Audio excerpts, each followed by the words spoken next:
The medallion burned against Wren Lockhart's skin as she clutched it beneath her simple black dress. 3 security guards in dark suits moved through the museum's restoration department with methodical precision, checking credentials and searching workstations. "Miss Lockhart, we need to inspect your area now." The tallest guard gestured toward her restoration table where a Renaissance painting lay partially uncovered. Wren nodded, stepping aside with practiced composure that betrayed none of the panic coursing through her veins. Her grandmother's final words echoed in her mind. "They'll come looking for it, Wren.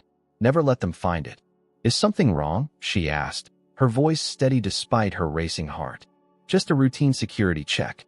The Blackwood exhibit opens in 2 days, and Mr. Blackwood's team is implementing additional measures." The guard's eyes lingered on her desk a beat too long. Wren forced a smile. Of course, the Blackwood collection is quite valuable. She'd been dreading this moment since the museum announced the exhibition. The Blackwood family, one of Boston's wealthiest dynasties, was displaying their legendary art collection for the first time in 30 years. A collection that, according to her grandmother, contained pieces with a dark history. The guard's radio crackled. "Mr. Blackwood is entering the restoration wing now." Wren's stomach dropped. Everett Blackwood wasn't supposed to be here today. The billionaire heir rarely made public appearances, preferring to rule his empire from behind closed doors. His presence could only mean one thing. The rumors were true. He was searching for something. She slipped the antique medallion further inside her dress as the department doors swung open. The room fell silent. Everett Blackwood commanded attention without effort. Tall and imposing in a perfectly tailored charcoal suit, he moved with the confidence of a man who had never been denied anything. His dark hair was precisely cut, framing features that were almost too perfect, strong jawline, penetrating gray eyes, and lips that rarely smiled. At 32, he had doubled the Blackwood fortune and earned a reputation as Boston's most eligible bachelor and its most ruthless businessman. His cold gaze swept the room before landing on Wren. Something flickered across his face. Recognition? Impossible. They'd never met. "Miss Lockhart." Director Haynes appeared at her side, nervousness evident in his voice. "Mr. Blackwood has specifically requested to see your work on the Caravaggio." Wren froze. The Caravaggio was the centerpiece of the exhibition, a recently discovered masterpiece that the Blackwood family had acquired under mysterious circumstances. Her grandmother had warned her about this painting. "Of course," she managed, gesturing toward the canvas. Everett Blackwood approached, studying her with an intensity that made her skin prickle. "So you're Wren Lockhart. Your reputation precedes you." "I wasn't aware I had a reputation, Mr. Blackwood. The best restoration specialist on the East Coast, according to Director Haynes." His voice was deep, with the slightest hint of amusement. "Though you're younger than I expected, age doesn't determine skill," she replied, immediately regretting her boldness. To her surprise, the corner of his mouth quirked upward. "Indeed. Show me your work." Wren moved to the painting, explaining the restoration techniques she'd employed. As she leaned forward to point out a particular section, the medallion slipped from her dress, hanging momentarily visible before she could tuck it away. Everett's hand shot out, catching her wrist with startling speed. "Interesting necklace." Wren pulled away, heart pounding. "Family heirloom." His eyes hardened. "May I see it?" "I'm afraid it's quite personal, Mr. Blackwood." The tension between them crackled like electricity. Everett's gaze never left hers as he said, "Everyone else can leave now." The room quickly emptied, leaving Wren alone with the billionaire. When the door closed, his demeanor shifted instantly. "Where did you get that medallion?" His voice had dropped to a dangerous whisper. "As I said, it's a family. Don't lie to me, Miss Lockhart. That medallion belonged to my great-grandmother. It disappeared in 1943, along with several other Blackwood treasures." Wren stepped back. "You're mistaken." "I'm never mistaken." He advanced on her. "I've been searching for that piece for years. It's the key to finding what was stolen from my family." "I don't know what you're talking about." Everett smiled, but it didn't reach his eyes. "Your grandmother was Eleanor Lockhart, wasn't she? Born Eleanor Voss." Wren felt the blood drain from her face. No one knew her grandmother's birth name. "You've done your research." When billions are at stake, research is essential. Eleanor Voss was the assistant to the curator who disappeared with priceless artworks meant for safekeeping during the war. Artworks that legally belong to my family. That's not the whole story, Ren said, her voice barely audible. Then enlighten me. He moved closer. Or I can have security escort you out and press charges for possession of stolen property. The medallion seemed to grow heavier against her skin. Everything her grandmother had worked to protect was suddenly in jeopardy. You wouldn't understand. Try me. His gray eyes bored into hers. Before she could respond, Director Haynes burst back into the room. Miss Lockhart, wonderful news. The museum's annual benefit gala is this Friday, and the board has requested you attend as our representative. Mr. Blackwood's foundation is our primary sponsor this year. Everett stepped back, his expression smoothing into perfect corporate charm. How fortunate. Miss Lockhart and I have so much more to discuss. Ren recognized the threat behind his smile. The game had begun, and she was trapped. Everett Blackwood studied the dossier on his desk, the light from Boston's evening skyline casting long shadows across his penthouse office. Ren Lockhart's photograph stared back at him, brown eyes too innocent for someone guarding such valuable secrets. Are you certain she has it? Everett asked without looking up at his head of security, Marcus Reed. Our sources confirm her grandmother left her something valuable before her death. Something small enough to wear. Marcus placed another folder beside the first. Eleanor Lockhart, born Eleanor Voss, worked directly under Heinrich Müller at the Boston Museum during the war. Müller was responsible for moving the Blackwood collection to safety when your great-grandfather was deployed. And then both Müller and 43 masterpieces vanished without a trace. Everett's jaw tightened. Until now, for 3 generations, the Blackwoods had searched for their lost heritage. The missing collection was worth billions today, but to Everett, it represented something more: vindication.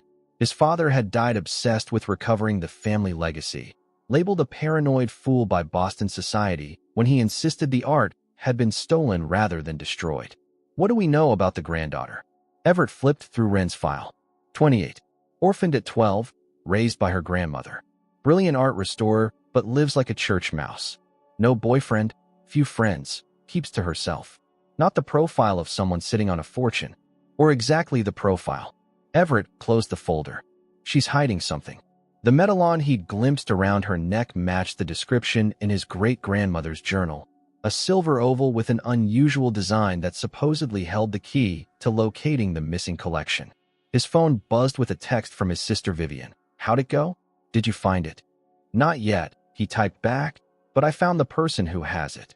Don't screw this up, Ev, came the immediate reply. Dad spent his life looking for those paintings. Everett didn't need the reminder. Their father had died a broken man, his reputation tarnished by his obsession with the lost art. Their mother had followed a year later, leaving the Blackwood siblings to navigate their complex inheritance alone. He looked out at the city below. Boston's old money families thought they knew everything about the Blackwoods, the properties, the businesses, the carefully cultivated philanthropy, but they knew nothing of what drove him. What's our next move, sir? Marcus asked. I want everything on her. Friends, enemies, debts, dreams, anything we can leverage. And if information isn't enough? Everett's expression hardened. Then I'll get close to her. The museum benefit is Friday. She'll be there. You never attend those functions. I do now. Everett turned back to Ren's photograph. Have my assistant arrange for Miss Lockhart to be seated at my table. After Marcus left, Everett poured himself a scotch and opened his laptop.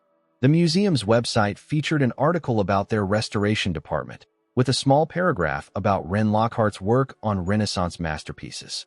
Her expertise was genuine, which made her involvement more puzzling. If she understood the value of what she possessed, why live in obscurity? Why work for a modest museum salary? His phone rang. Vivian again. You know what this means to us, she said without preamble. If you find those paintings. When I find them, Everett corrected. When you find them, Vivian continued, we can finally clear Dad's name. People will know he wasn't crazy. It's not just about Dad's reputation, Viv. Those paintings belong to us. They're our birthright. Just don't go overboard. Your scorched earth business tactics won't work with regular people. I know how to handle this. Do you? Because your last relationship ended with a restraining order. That was different. This isn't personal. Just be careful, Vivian warned. If this woman has what we think she has, we need her cooperation, not her hatred. After hanging up, Everett stared at Wren's file again. His sister had a point. Brute force wouldn't work here. He needed strategy. The innocent ones were always the hardest to break. They held to principles, to moral absolutes that people like him had long abandoned. He pulled up the guest list for Friday's benefit. Boston's elite would be there, including Maxwell Thornfield, his father's former business partner who had publicly ridiculed the Blackwood obsession with the missing art. Maxwell had built his own impressive collection over the years, some pieces acquired through questionable means. No doubt he'd love to get his hands on the Blackwood treasures as well. Everett smirked. Let him try. He wouldn't know what hit him. The intercom buzzed. Sir, the museum director is on line 1 with the seating arrangements. Put him through. Everett closed Wren's file. Director Haynes, I have some specific requests for Friday's event. 3 days later, Everett stood before the mirror adjusting his tie. Tonight was about one thing only, gaining Wren Lockhart's trust. He'd play whatever role necessary. Charming benefactor, fellow art enthusiast, potential mentor. He'd done worse to secure business deals. His phone buzzed with a notification from security. They'd been monitoring Wren all week. She had just left her apartment for the benefit, wearing a modest blue dress and, most importantly, the silver medal on. Game on. The Massachusetts Avenue Bridge gleamed below as his driver navigated toward the museum. Boston's lights reflected on the Charles River like scattered diamonds. Beautiful but cold, much like the city itself. Old money, old secrets. The Blackwoods might be wealthy, but they were still considered outsiders by families who traced their lineage to the Mayflower. That would change once he recovered what was stolen. The collection included works by Rembrandt, Caravaggio, and Vermeer, masterpieces that would cement the Blackwood name in art history. As the car pulled up to the museum's entrance, Everett put on his public face, the mask of the generous billionaire philanthropist that had served him well. Cameras flashed as he stepped onto the red carpet. He smiled automatically, nodding at reporters but offering no comments. Inside, he scanned the crowded atrium. And there she was, Wren Lockhart, standing alone near a Roman sculpture, looking uncomfortable in her formal attire. The medallion hung at her throat, catching the light. Everett straightened his shoulders and moved forward. Whatever secrets that innocent young woman was hiding, by the end of the night, they would begin to be his. The museum's grand hall sparkled with crystal chandeliers and the jewelry of Boston's elite. Wren tugged nervously at her vintage blue dress, feeling woefully out of place among designer gowns and tailored tuxedos. She'd only agreed to attend because Director Haynes had insisted the restoration department needed representation, and because she needed to assess how much Everett Blackwood truly knew. You look like you're planning an escape route, a voice murmured near her ear. Wren turned to find Everett Blackwood standing closer than she'd expected, his imposing frame even more intimidating in evening wear. Up close, she noticed the flecks of silver in his gray eyes. Mr. Blackwood, she managed, fighting the instinct to touch the medallion hidden beneath her high neckline. Everett, please. His smile seemed genuine, a stark contrast to their last encounter. You're the only person here who actually cares about art rather than being seen near it. Wren raised an eyebrow. And you? I care about legacy. He offered her a flute of champagne. My family has protected these works for generations. Some would say hoarded, she countered, then bit her lip. Her grandmother had warned her about antagonizing powerful men. To her surprise, Everett laughed, a rich sound that drew glances from nearby guests. You're refreshingly direct, Miss Lockhart. Wren, she corrected automatically. Wren, he repeated, her name sounding different in his deep voice. An unusual name. My mother loved birds. She took a sip of champagne to hide her discomfort. She said wrens are small but fierce. Apartment. His gaze was too perceptive. Small creatures often guard the most valuable treasures.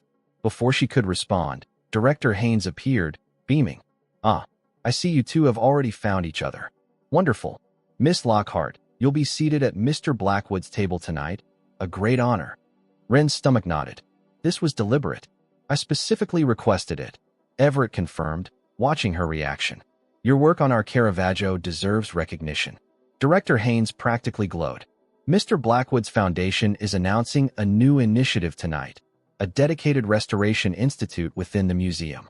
Perhaps you two can discuss potential involvement. As he bustled away, Wren met Everett's gaze. That was subtle, I never claimed subtlety as a virtue.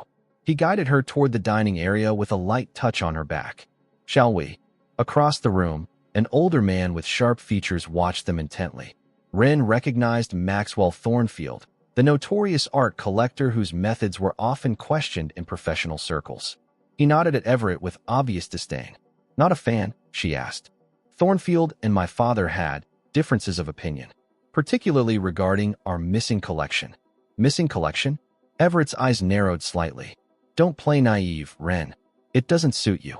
Before she could defend herself, they reached their table. To her dismay, Maxwell Thornfield was seated directly across from her. His calculating gaze moved between her and Everett with undisguised interest. Blackwood, he acknowledged coldly. Finally decided to attend one of these functions? Or is there something particular that caught your attention? His eyes flickered to Wren. Thornfield, Everett replied with equal frost. Still acquiring other people's treasures? Only those they fail to appreciate. Thornfield turned to Wren. Miss Lockhart, isn't it? I've heard promising things about your restoration techniques. Thank you, Mr. Thornfield, she replied cautiously. Your grandmother was quite skilled as well, I understand. Eleanor had unique insights into art preservation. Wren stiffened. How did he know about her grandmother? Everett placed a protective hand over hers on the table. The gesture surprised her, and from Thornfield's expression, him as well. Miss Lockhart and I were discussing the Restoration Institute. Everett interjected smoothly. Her expertise would be invaluable. The dinner progressed with undercurrents of tension. Everett played the role of charming host perfectly, engaging other guests while keeping Wren close. Yet she felt his attention never truly left her, or the concealed medallion. As dessert arrived, he leaned closer. Walk with me to the East Gallery. There's something I'd like to show you. Common sense told her to refuse, but curiosity won out. She nodded. The East Gallery was closed to the benefit guests, but security opened the doors at Everett's approach. Inside, spotlights illuminated a single painting, a stunning Dutch landscape she'd never seen before. Recent acquisition? She asked. Family possession, not officially part of the exhibition. Everett stood beside her, studying the painting. It's the only piece recovered from our lost collection. Found in an Austrian bank vault in 1993. The painting showed a winter landscape with a small bridge over a frozen river. In the background, partially obscured by snow-laden trees, stood a manor house. It's beautiful, Wren said honestly. Look closer at the bridge. She stepped forward, examining the detailed brushwork. Carved into the stone bridge was a symbol, identical to the one on her medallion. Wren's breath caught. Her grandmother had never explained the medallion's design. Now you understand, Everett said quietly. That symbol appears in 12 paintings from our collection, paintings that disappeared in 1943. Why are you showing me this? Because I think you already know the story. His voice remained gentle, but his eyes hardened. The medallion you wear is the key to finding them. You're mistaken. Am I? Eleanor Voss was the last person seen with Heinrich Müller before he vanished with our collection. Your grandmother knew exactly what happened to those paintings. Wren stepped back. My grandmother was a good person. Good people make questionable choices during war. Everett moved closer. I'm not interested in blame, Wren. I want what belongs to my family. If that were true, you wouldn't be threatening me. Is that what I'm doing? He looked genuinely surprised. I'm offering you an opportunity. Join the Restoration Institute. Work with me to find the collection. You'll be credited with the discovery of the century. And if I refuse? His expression darkened. Then things become complicated. For both of us. Before she could respond, a voice cut through the tense silence. A private showing? How exclusive. Maxwell Thornfield stood in the doorway, his thin smile not reaching his eyes. This gallery is closed, Thornfield, Everett said coldly. To most people, certainly. Thornfield entered anyway, his gaze fixed on the painting. But I've always had a particular interest in lost things. His eyes shifted to Wren's throat where the medallion remained hidden. A chill ran down her spine. Thornfield knew something, perhaps even more than Everett did. Miss Lockhart, Thornfield continued, I'd love to discuss your grandmother's work sometime. Eleanor and I crossed paths occasionally. She had such fascinating theories about art preservation during wartime. Another time, perhaps, Everett interrupted, placing himself slightly between Wren and Thornfield. Miss Lockhart has agreed to consult on the Restoration Institute. Her schedule will be quite full. Wren opened her mouth to contradict him, but caught the warning in his eyes. Something about Thornfield clearly concerned Everett, enough to protect her, even temporarily. How fortunate for you both, Thornfield replied, his voice laced with suspicion. Well, I'll leave you to your negotiations. He backed toward the door, but paused. Oh, and Miss Lockhart, be careful with your new patron. The Blackwoods have always valued possessions over people. After he left, Wren turned to Everett. What was that about? Thornfield has been trying to acquire pieces from our lost collection for years. If he knows about your medallion. I never said I had what you're looking for, she insisted. Everett studied her for a long moment. Have dinner with me tomorrow. No threats, no accusations. Just conversation. Why would I agree to that? Because Thornfield won't stop now that he's seen us together. Whether you help me or not, you're involved. His expression softened slightly. And because I think you want answers as much as I do. Wren hesitated. Her grandmother had kept secrets, leaving Wren to guard something she didn't fully understand. Perhaps it was time to discover the truth on her own terms. One dinner, she finally agreed. But I make no promises about this medallion or your missing paintings. Everett smiled, a genuine expression that transformed his austere features. That's all I ask. He offered his arm to escort her back. For now, as they returned to the benefit, Wren felt Thornfield's gaze following them across the room. She had stepped into a dangerous game between powerful men, each with their own agenda regarding her grandmother's legacy. The medallion seemed to grow heavier against her skin. Whatever secret it held, it was no longer hers alone. The Blackwood Foundation headquarters occupied the top 5 floors of a gleaming skyscraper in downtown Boston. Wren stepped out of the elevator into a minimalist reception area where sleek lines and subdued colors created an atmosphere of restrained power, not unlike Everett himself. Miss Lockhart, a polished assistant greeted her. Mr. Blackwood is expecting you in the archives. Wren followed her through a labyrinth of corridors, past rooms filled with analysts and executives. After their dinner 2 weeks ago, a surprisingly civil affair where Everett had skillfully avoided any mention of the medallion, he'd offered her a consulting position at his foundation. Against her better judgment, she'd accepted. The assistant stopped at a heavy door requiring both key card and fingerprint access. Mr. Blackwood has added your biometrics to the system. Wren raised an eyebrow. That seems premature. He was quite confident you'd accept the position. The assistant smiled. He usually gets what he wants. The archives were unlike anything Wren had expected. Instead of sterile storage, she entered what felt like a private museum. Climate-controlled rooms showcasing carefully preserved artifacts and documents spanning centuries of art history. Everett stood examining a map spread across an antique table. He looked up as she entered, and something in his expression shifted. Surprise, perhaps, that she'd actually shown up. Wren. He straightened, business suit impeccable despite the early hour. Welcome to the real Blackwood collection. This is impressive, she admitted, moving toward display cases containing ancient manuscripts. The museum only sees what you choose to loan. The art world sees what I allow them to see. He gestured for her to join him at the table. This is what I wanted to show you. The map depicted Europe during World War II, with red markers indicating various locations. Notes in elegant handwriting covered the margins. My grandfather's work, Everett explained. He tracked the movement of our collection before it disappeared. 43 masterpieces entrusted to Heinrich Müller for safekeeping. And my grandmother's involvement. Eleanor Voss was Müller's assistant. According to records, she helped create the manifest for transporting the collection to a secure facility in Vermont. They left Boston on February 17, 1943. Neither they nor the art were ever seen again. Wren studied the map. What happened to them? That's what 3 generations of my family have tried to discover. Everett's voice hardened. My father was ridiculed for claiming the collection still exists. It destroyed him. For the first time, Wren glimpsed something beyond Everett's calculated facade, genuine pain. I'm sorry about your father, she said quietly. He looked surprised by her empathy. You believe me, then? About the collection? Wren hesitated. Her grandmother had never spoken directly about the Blackwood paintings, but she'd left cryptic journals mentioning a burden of protection and treasures hidden from thieves. I believe something happened that's more complicated than either of our families has acknowledged. Everett studied her for a long moment. You've never opened the medallion, have you? She stiffened. I never said, you don't need to. It's obvious from your reaction every time I mention it. He leaned closer. What are you afraid of finding, Ren? I'm not afraid. Then why protect something you don't understand?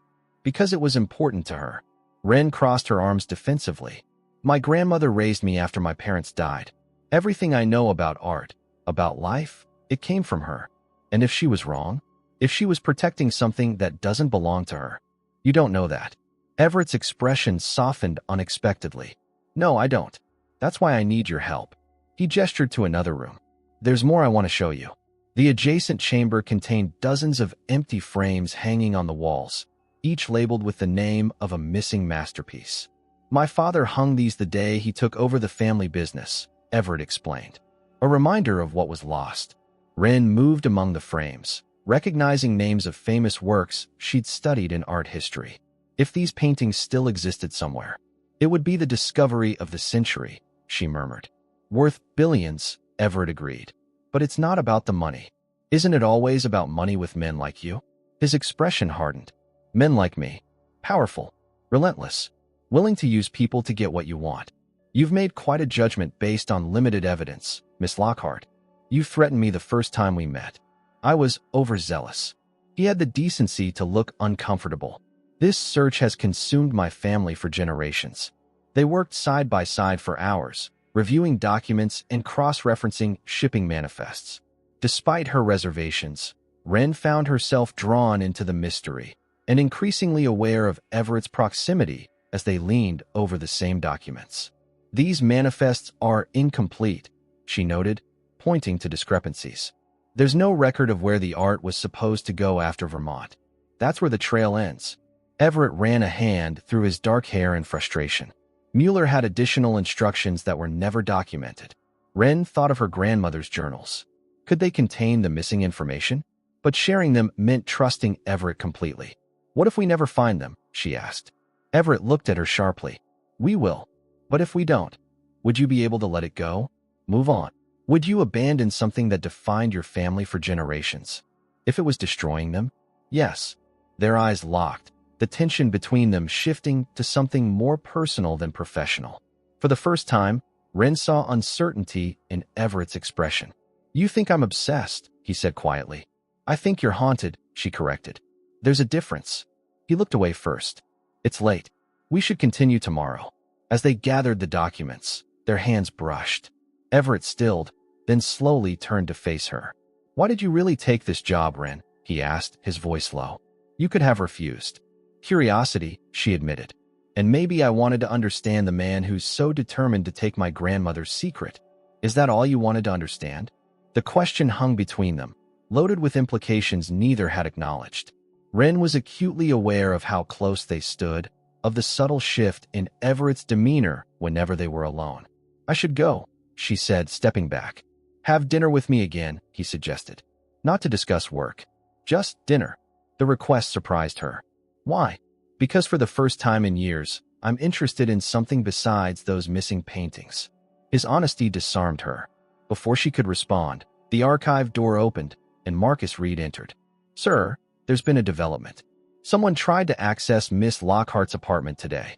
Everett's expression darkened instantly. Who? Unknown. Security footage shows a professional job. Nothing was taken, but her place was thoroughly searched. Ren felt the blood drain from her face. My grandmother's journals, were they found? Everett demanded. I keep them in a safety deposit box, she admitted. But if someone knows about the medallion. Thornfield, Everett growled. He's making his move. He turned to Marcus. Increase security at Miss Lockhart's apartment and the museum. I should go check, Ren began. You're not going back there tonight, Everett interrupted. It's not safe. I can't just stay at my guest penthouse, he insisted. It has the best security in Boston. She hesitated, weighing her options. If Thornfield was truly after the medallion, she wasn't safe alone. Just until we figure this out, Everett added, his tone gentler than she'd ever heard it. His concern seemed genuine, and despite her reservations, Ren found herself nodding. Just tonight. Later, Standing in Everett's sleek guest penthouse with its panoramic views of Boston Harbor, Wren touched the medallion at her throat. The simple silver oval had never felt heavier. On impulse, she unfastened the clasp.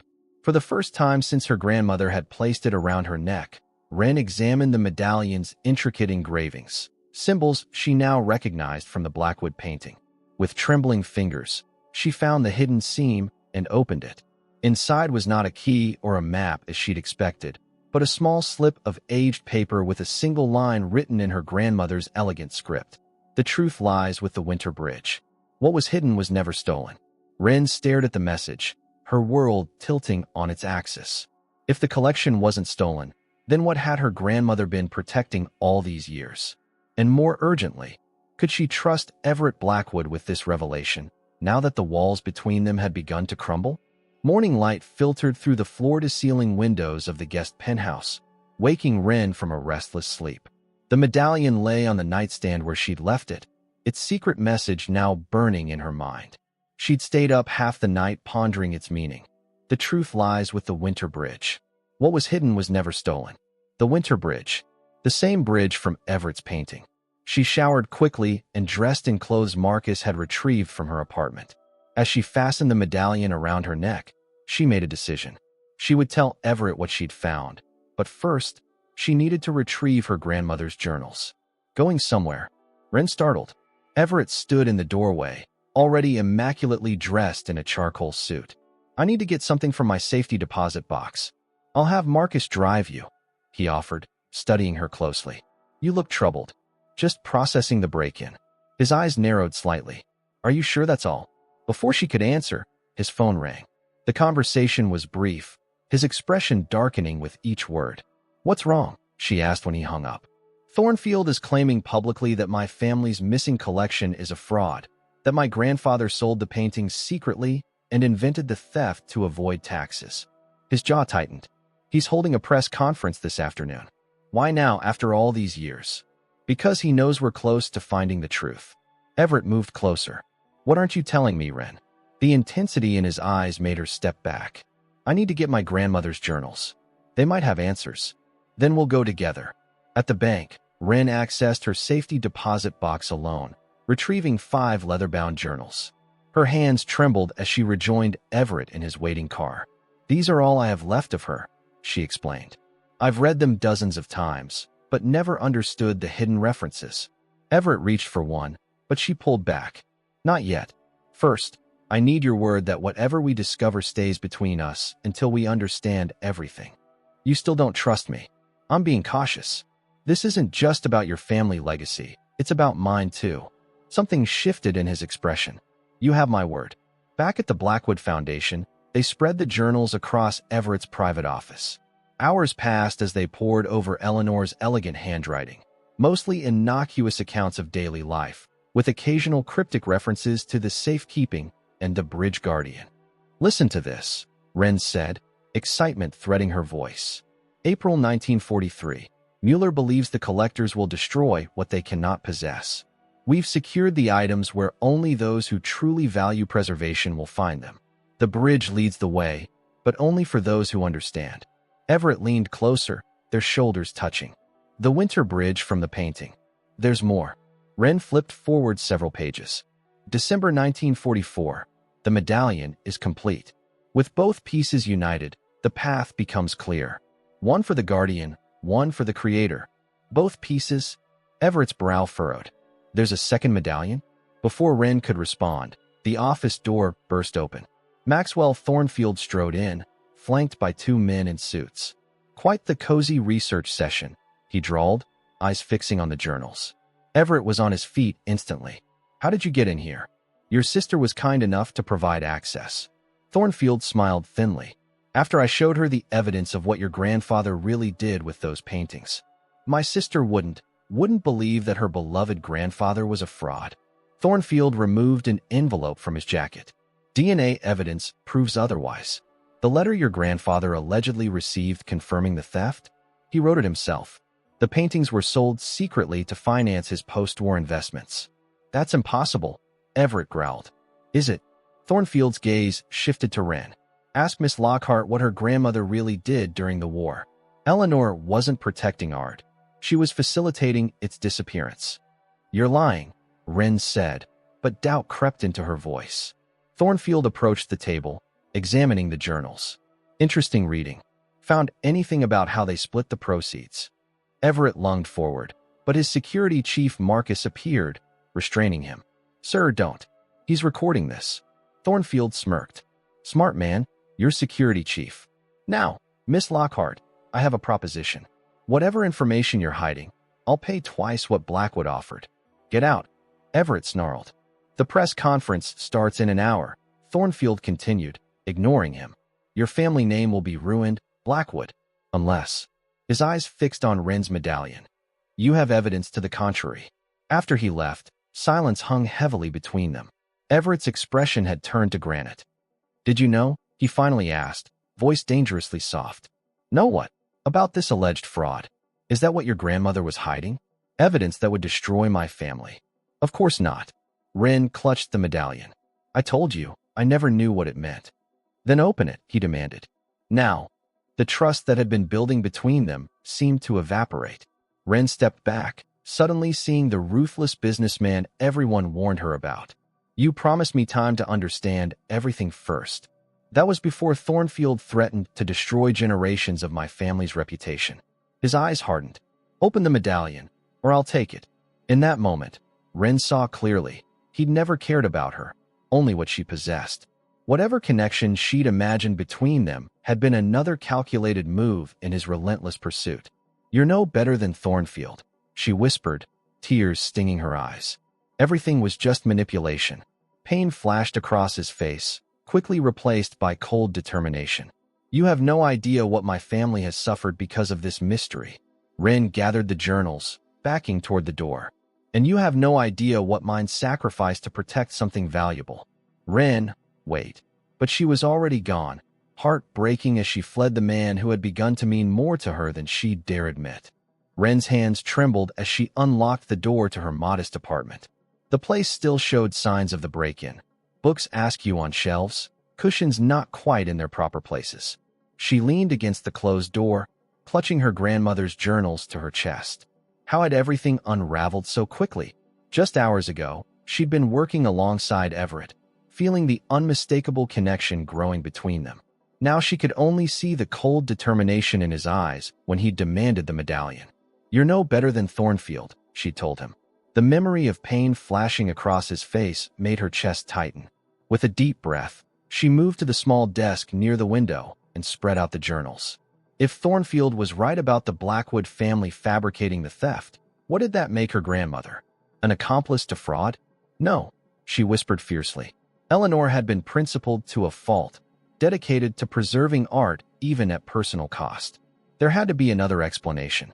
Wren opened the medallion again, studying the cryptic message. The truth lies with the Winter Bridge. What was hidden was never stolen. Her eyes fell on the oldest journal, the one she'd always struggled to decipher. Eleanor had written parts of it in a peculiar code that had frustrated Wren for years. With new purpose, she examined the entries from early 1943, cross-referencing symbols that matched those on the medallion. Hours passed as she worked, barely noticing the room darkening around her. Finally, a pattern emerged. The code wasn't meant to obscure, but to preserve, a conservator's notations for specific artworks. Oh my God, she breathed as realization dawned. The phone rang, startling her. Everett's name flashed on the screen. She let it go to voicemail. A minute later, a text appeared. Thornfield held his press conference. It's bad. I need to speak with you. Please. Despite herself, Wren turned on the television. There was Thornfield, standing before a crowd of reporters, holding up documents with a triumphant expression. Evidence proves conclusively that Harrison Blackwood fabricated the theft to hide the private sale of these masterpieces, he was saying. The much-vaunted Blackwood collection never disappeared. It was sold piece by piece to finance his post-war ventures. The camera cut to Vivian Blackwood leaving the venue, her face a mask of distress as reporters shouted questions. Of Everett, there was no sign. Wren's phone rang again. This time she answered. What do you want, Everett? 5 minutes, he said, his voice rough with emotion. That's all I'm asking. You threatened to take the medallion by force. I was wrong. The admission clearly cost him. Ren, my family is being destroyed. If you found anything, come alone, she said after a long pause. And I mean alone, Everett. No security, no assistance. I'll be there in 20 minutes. Ren spent those minutes organizing her discovery, heart pounding with equal parts anticipation and apprehension. When the knock came, she took a steadying breath before opening the door. Everett looked nothing like the polished billionaire she'd come to know. His tie was loosened, hair disheveled as if he'd repeatedly run his hands through it. Most shocking were his eyes, red-rimmed and haunted. "Thank you," he said simply.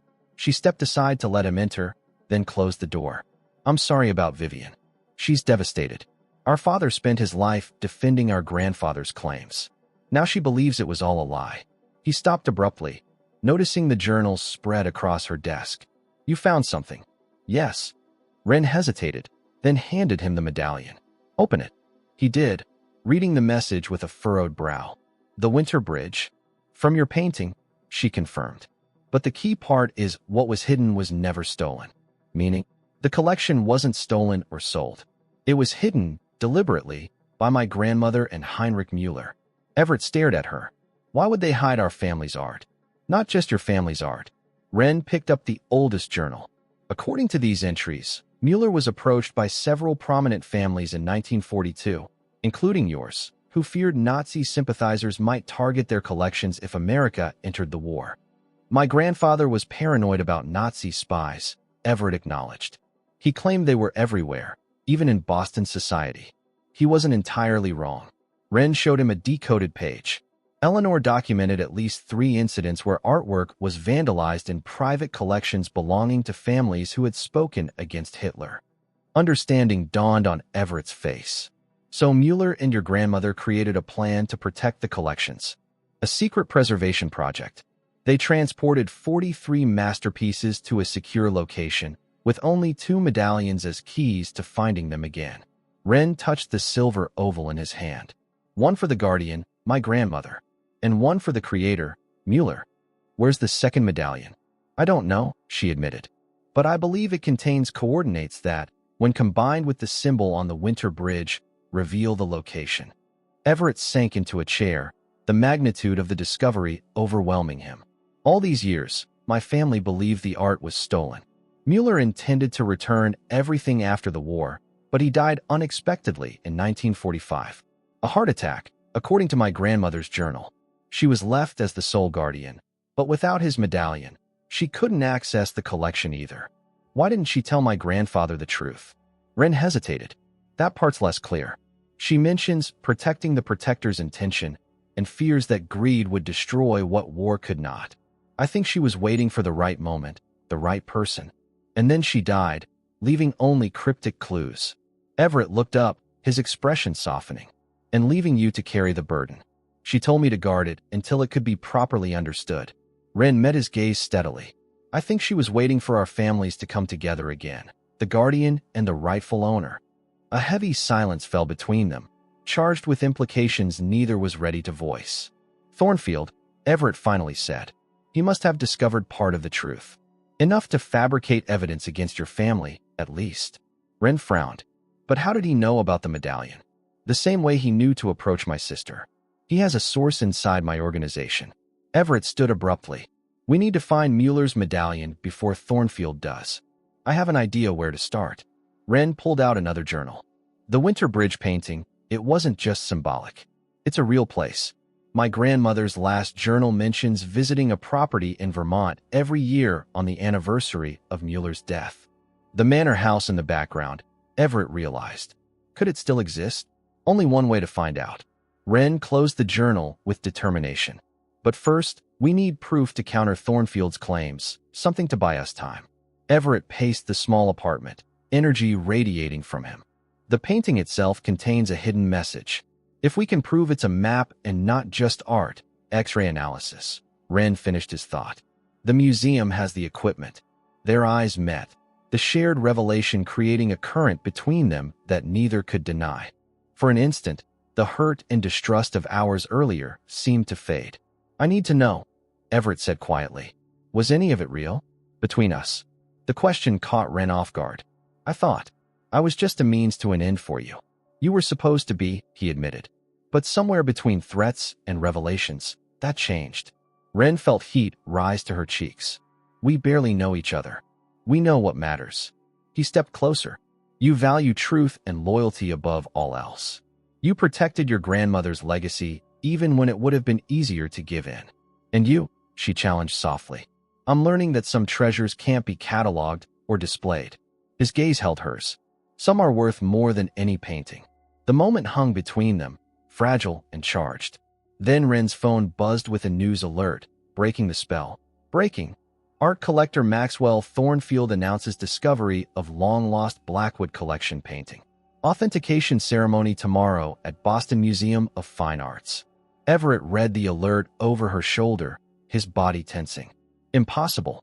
The only recovered painting is in my vault. Unless. Ren's eyes widened.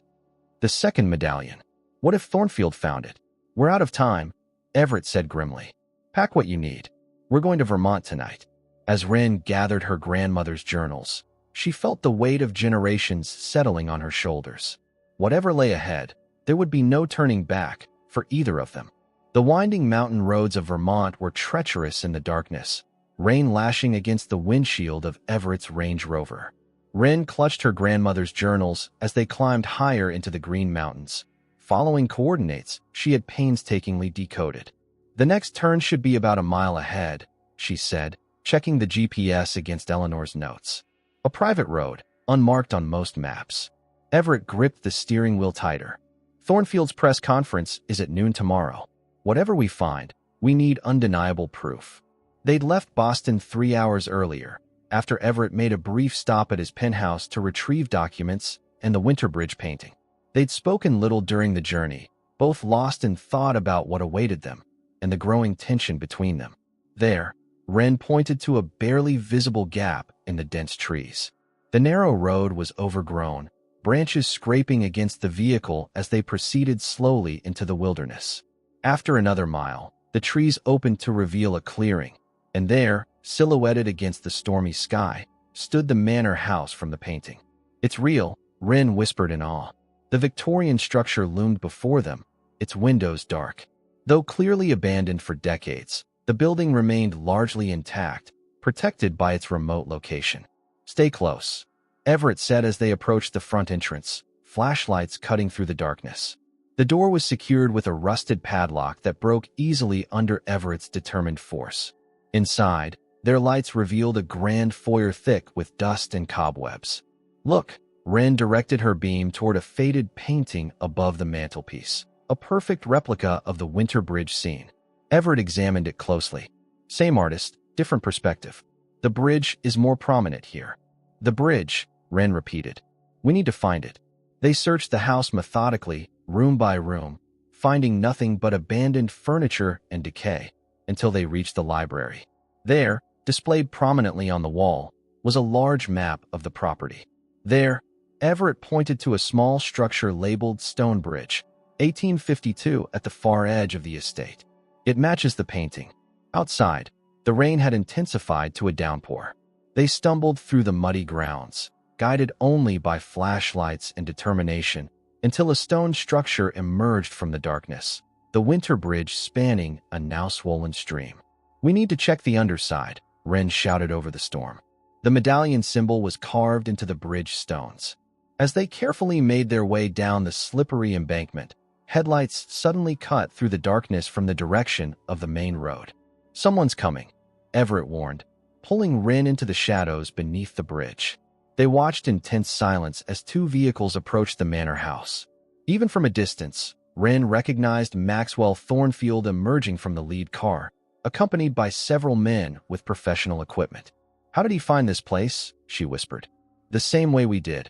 Everett's voice hardened. He has the second medallion. Everett's phone vibrated. A text from Marcus.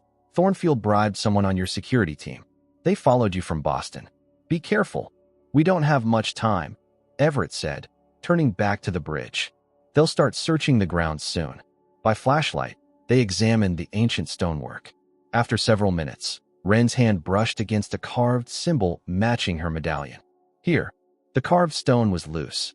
Together, they worked it free, revealing a small metal box embedded within the bridge structure. With trembling fingers, Ren extracted it. "It needs a key," she observed, examining the unusual lock. Everett removed her medallion from his pocket. "Not a key. This." The medallion fit perfectly into a depression on the box. When Everett pressed it in, they heard a satisfying click. Inside lay a leather-bound ledger and a second medallion, identical to Ren's except for the engraving on the back. "Mueller's medallion," Ren breathed. Everett quickly scanned the ledger. It's a complete inventory of the collection, with Mueller's notes on each piece. His expression shifted from excitement to confusion. "But there's no location listed."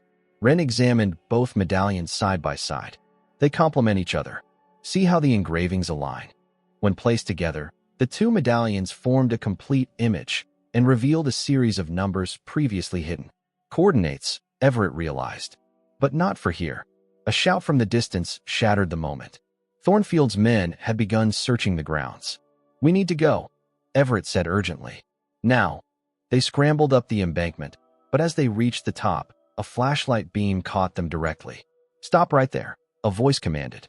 Thornfield approached with two armed men flanking him. How touching.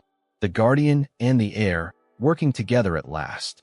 His gaze fixed on the box and medallions in their hands. "I believe you have something that belongs to me." "Nothing here belongs to you, Thornfield," Everett growled. "No." Thornfield smiled coldly. "I've spent decades tracking Mueller's legacy. Did you really think your grandmother was the only one he trusted, Miss Lockhart?" He pulled out an aged photograph showing a much younger Thornfield with Heinrich Mueller. "He was my mentor before the war. When he realized he was dying, he entrusted part of the secret to me as well." His expression hardened. "But your grandmother betrayed that trust. Hiding the medallion meant for me." "You're lying," Ren challenged. "My grandmother would never, wouldn't she? To protect the collection from those she deemed unworthy?" Thornfield gestured to his men. "Take the medallions and the ledger." As the men moved forward, Everett lunged suddenly, knocking one off balance and sending him tumbling down the embankment. The second man raised his weapon, but Ren struck out with the metal box, catching him in the arm. "Run!" Everett shouted, grabbing her hand. They sprinted toward the woods as Thornfield bellowed orders behind them. The sound of pursuit followed as they crashed through underbrush, rain and darkness their only allies. A gunshot rang out. Everett stumbled, clutching his side. "Everett!" Ren caught him before he fell. "Keep going," he gasped, blood seeping between his fingers. "Get to the car. The medallions are what matter." "You matter," she insisted, supporting his weight as they struggled forward. Behind them, Thornfield's voice carried through the storm. "You can't escape. I've waited too long for this." Ren faced an impossible choice, the medallions or Everett's life. Looking into his pain-filled eyes, she realized there was no choice at all. "Get in," Ren commanded, practically dragging Everett into the passenger seat of the Range Rover. Rain pounded against the windshield as she slammed the door and raced to the driver's side. Everett pressed his hand against the wound in his side, his breathing labored. "The medallions, safe," Ren confirmed, patting her jacket pocket as she started the engine. The headlights of Thornfield's vehicles appeared in the distance as she accelerated down the muddy track. "He'll follow us," Everett grimaced, adjusting his position to minimize the pain. "Let him try." Ren navigated the treacherous road with surprising skill. "We need to get you to a hospital." "No hospitals," he insisted. "Thornfield has connections everywhere. Head to Springfield. I have a private doctor there." As they sped through the stormy night, Ren cast worried glances at Everett. The bullet had grazed his side, painful but not life-threatening if treated properly. Still, the sight of his blood made her heart constrict painfully. "Why did you do that?" she asked, her voice tight with emotion. "You could have been killed." "Because some things are worth protecting." His eyes met hers in the darkness. "And I don't mean the medallions." The simple declaration hung between them as Ren followed his directions to a discreet medical clinic on the outskirts of Springfield. Within an hour, Everett's wound had been cleaned and stitched by a physician who asked no questions. "You need rest," the doctor advised before leaving them alone in the private suite. "What we need is to decode these coordinates," Everett countered, already reaching for the medallions despite his injury. Ren placed a gentle hand on his arm. "You've lost blood. Rest for a few hours. Thornfield doesn't have both medallions. He can't find the collection without us. Reluctantly, Everett settled back against the pillows. When did you become the voice of reason? When a stubborn billionaire took a bullet for me, she replied softly. His expression grew serious. I would do it again. The intensity in his eyes made her look away. Try to sleep. I'll figure out the coordinates. While Everett dozed fitfully, Wren worked with the medallions and Eleanor's journals, plotting the hidden coordinates on a map. By dawn, she had her answer. Lake Champlain, she announced when Everett woke. There's a small island near the Canadian border. According to these coordinates, that's where Mueller hid the collection. Everett sat up carefully, wincing slightly. Makes sense. Remote, defensible, and close to the Canadian border if evacuation became necessary. He checked his phone. Thornfield's press conference is in 4 hours. We need to move. You're in no condition. I'll manage, he insisted, already standing. What matters now is exposing Thornfield and finding that collection.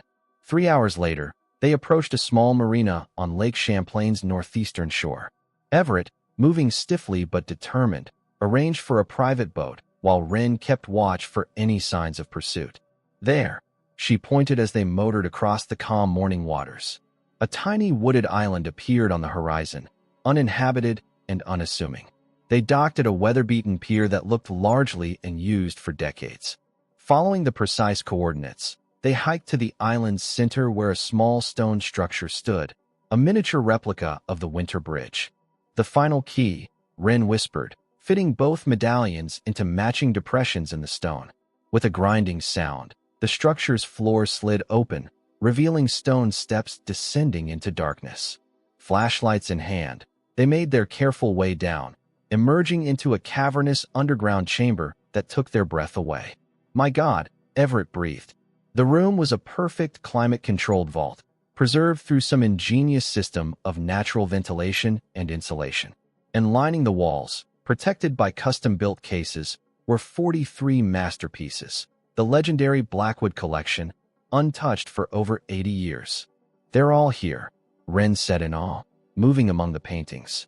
Rembrandt, Vermeer, Caravaggio. She stopped before a small painting of a young woman. That's my grandmother. Everett joined her, studying the portrait. Mueller painted this. Look at the signature. In the corner, they found a metal desk containing leather-bound journals and files meticulously documenting the collection's preservation. Mueller kept records of everything, Wren said, examining the documents, including correspondence with your grandfather. She held up a letter. Harrison Blackwood knew the collection was being hidden. He was part of the plan. Everett took the letter with trembling hands. But why continue the lie about theft? Why not tell his son, my father, the truth? Because of Thornfield, Wren realized, finding another file. According to Mueller's notes, he suspected Thornfield of collaborating with Nazi sympathizers to acquire vulnerable collections. Your grandfather maintained the theft story to protect the collection's location from Thornfield and others who might exploit it.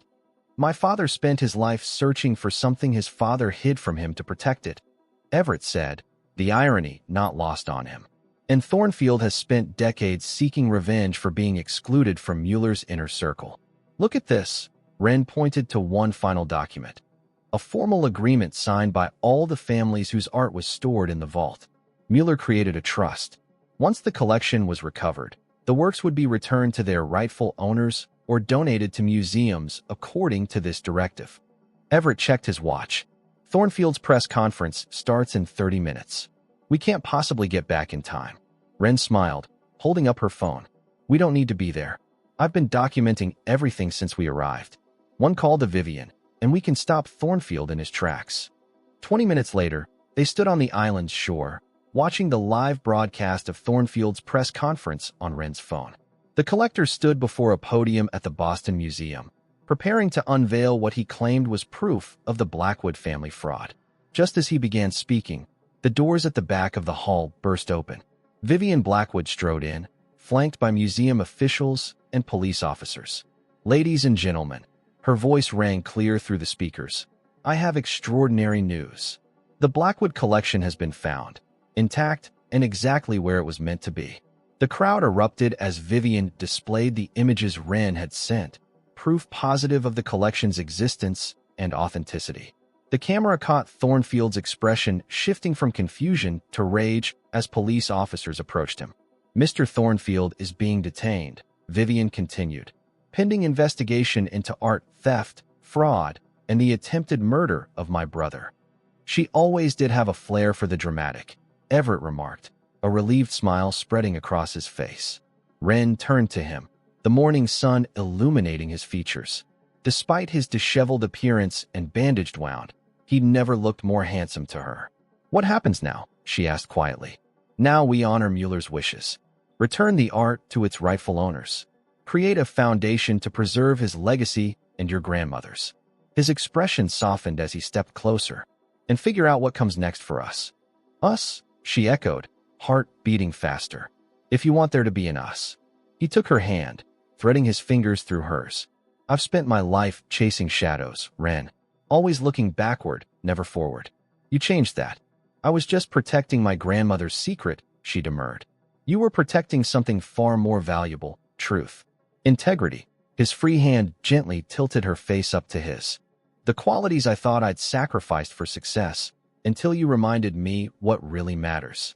For a ruthless billionaire, you're surprisingly sentimental," she teased, though her eyes betrayed deeper emotions. "Only with you," he murmured before lowering his lips to hers. The kiss was gentle at first, then deepened with all the passion that had been building between them. When they finally parted, both were breathless. "I should warn you," Wren said, resting her forehead against his. "I'm extremely stubborn and completely inexperienced with billionaires." "And I should warn you," he replied with a smile. "I'm extremely persistent and completely inexperienced with women who see past my bank account." Looking out over the tranquil lake, the island that had protected generations of artistic treasures at their backs, they shared a moment of perfect understanding. Some secrets were meant to be kept, others revealed, but the greatest treasures were those discovered together. 1 year later, the grand ballroom of the Boston Museum of Fine Arts glittered with lights and celebration. The Blackwood Lockhart Foundation's inaugural exhibition had drawn art enthusiasts from around the world to witness the public unveiling of the recovered masterpieces. Wren stood near the Winter Bridge painting that had started it all, now prominently displayed with a plaque detailing its remarkable history. Her grandmother's portrait hung beside it, along with Mueller's journals and the story of their brave preservation efforts. "Admiring our handiwork," Everett's voice came from behind her as his arms encircled her waist. "Admiring their legacy," she corrected, leaning back against his chest. "I still can't believe we found everything." "Not everything," he murmured against her ear. "There's still one treasure I'm seeking." He turned her gently to face him, then dropped to one knee before the astonished crowd. In his hand was a small velvet box containing not a ring, but a third medallion, newly crafted in silver and gold. "This one symbolizes not what was hidden or lost," he said, his voice carrying across the suddenly silent room, "but what was found. A new beginning." He opened the medallion to reveal a miniature portrait of them together inside. "Wren Lockhart, will you marry me?" With tears in her eyes and her grandmother's medallion still around her neck, Wren gave him the only answer that felt right, one that honored both their pasts and their future. "Yes," she whispered, then laughed as he swept her into his arms. Some treasures are meant to be shared. As applause erupted around them, Everett sealed their promise with a kiss that held all the passion, trust, and love they discovered on their remarkable journey, proving that the greatest masterpiece of all was the one they were creating together.